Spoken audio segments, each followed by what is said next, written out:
Where are you at now? So you like to train with some reps in reserve. Do you have days where you will take it to the house? And if so, how does that look for you in terms of structure?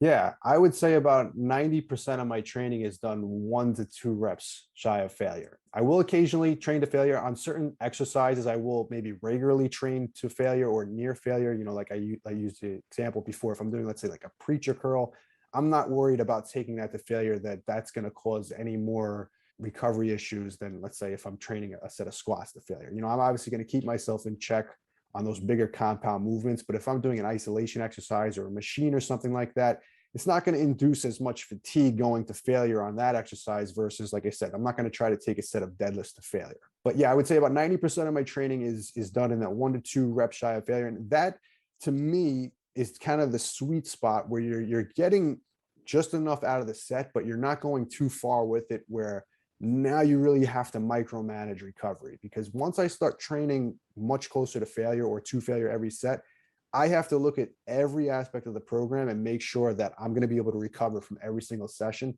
It kind of builds in a little bit of wiggle room where, I can be a bit more flexible with my approach. I'm not going to beat myself up so much where I have to micromanage every single aspect of my training. If I'm using a training system where, let's say, I'm training legs 3 times a week, I'm going to have to manage recovery between each of those sessions much more than if I'm training it, let's say, once or twice a week. Same thing when we talk about training intensity. That gives me a little more flexibility.